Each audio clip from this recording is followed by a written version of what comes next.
What's good, YouTube? It is your boy Big Cool coming to you from Colossal Sports TV, and I am back with another video.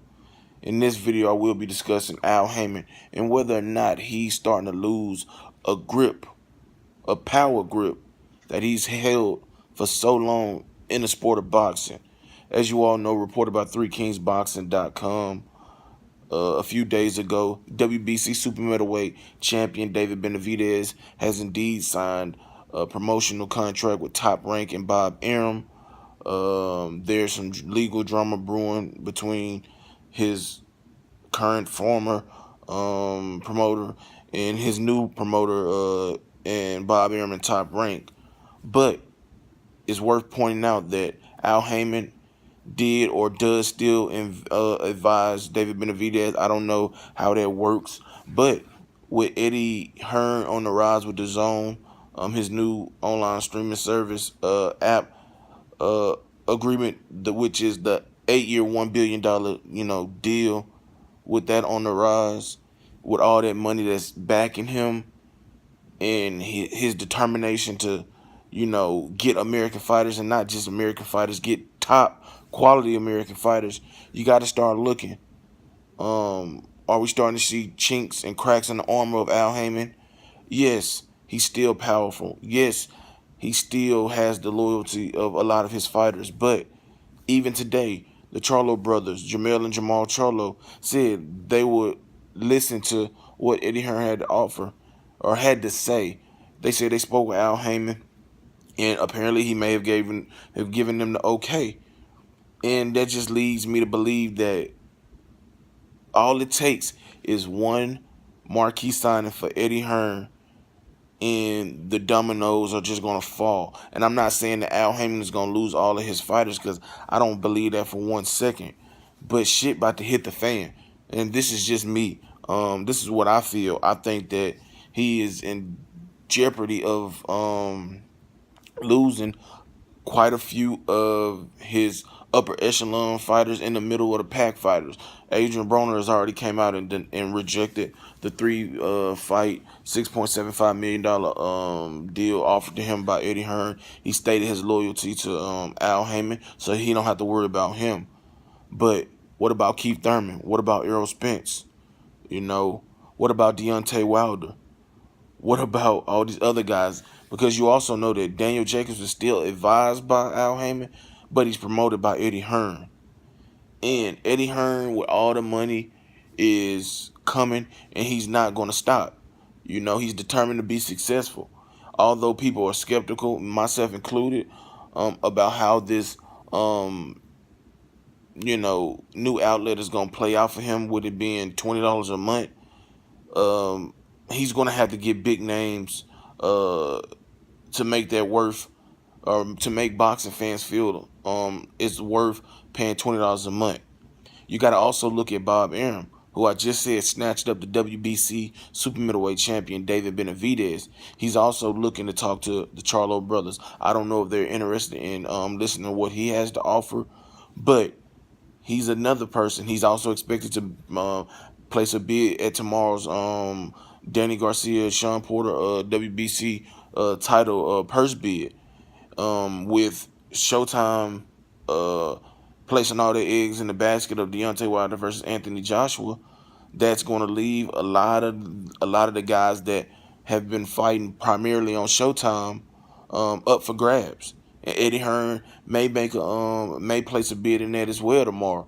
So a lot of things, there's a lot of moving parts, there's a lot of shit that's rumbling, that's sure to hit the fan in the coming weeks.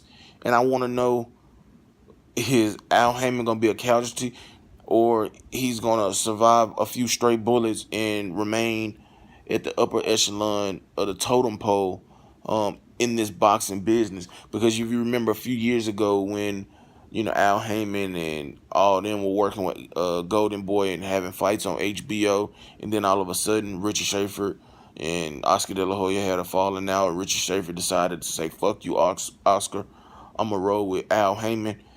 And you see how Oscar De La Hoya went from having all these fighters to having Lucas Matisse and a few others.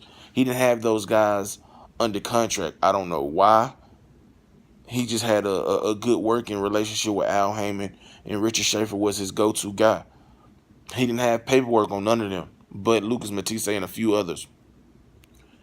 And it's Leo Santa Cruz, but I think he sold Leo Santa Cruz, or not sold him. Al Haymon bought Leo Santa Cruz's contract. But you see how bad that affected Oscar De La Hoya, who, yes, he still has Canelo Alvarez, which is a huge asset because he's the cash cow now. There, Manny Pacquiao is not no longer who he once was, and Cotto's gone, and of course Floyd Mayweather now retired. He's that guy, but roles could be reversed. It could easily be reversed. If Eddie Hearn and Bob Arum could get these meetings set up with these guys and lay out a blueprint of how they will promote them and how they will create extra lanes of revenue and exposure, and marketability, not only in America but anywhere, make them worldwide stars. And if that started to happen, and if they get guys to buy in and believe that, who want a fresh start, who want to fight more actively, who want to fight on ESPN, who want to fight on the Zone, who want to fight over there in the UK, those guys are going to jump ship.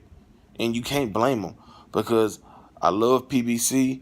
I love all the free boxing. I love all the boxing that we get, not on just Saturday, but we get it Monday, Wednesday, Tuesday, Friday, Thursday, Sunday, pretty much 7 days a week. But these are not enough dates for these guys.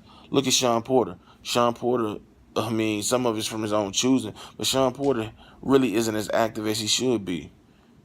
Adrian Broner is active, but you look at these guys, man. You look at the Peter Quillins. Maybe that's just because his lack of desire to want to fight. But you see these guys fighting once or twice a year. That's unacceptable, especially when you getting up there in age. You need to stay active. You need to keep everything fresh and loose and rejuvenated. You can't do that if you're on the sideline. You can say, oh well, I train, I'm sparring. It's different. You gonna spar until you get a fight. You want to be in the ring 2 to 3 times a year, staying active and being relevant. You know what I'm saying? And as great as PBC is, that's not always afforded to a lot of the guys, even the top guys. So I think that Al Haymon will take a hit. I don't know how big the hit will be, but I think his days at the top are numbered. I think it's gonna be more of a parody type thing, where every stable is gonna have 5 or 6 great fighters, and it's gonna be up to them to work together, to promote, to coexist and cross promote, and make the fights the fans want to see. But if you like this video, go ahead and smash that like button, smash that subscribe button, hit that post notification bell to get notified every time I upload content. Drop your comments in the comment section below. Shout out to everybody in the movement that's moving with us. Be sure to check out 3kingsboxing.com for your latest and greatest updated, unfiltered, and unbiased boxing news, reported the way it should be. Until next time, I'm out. Peace.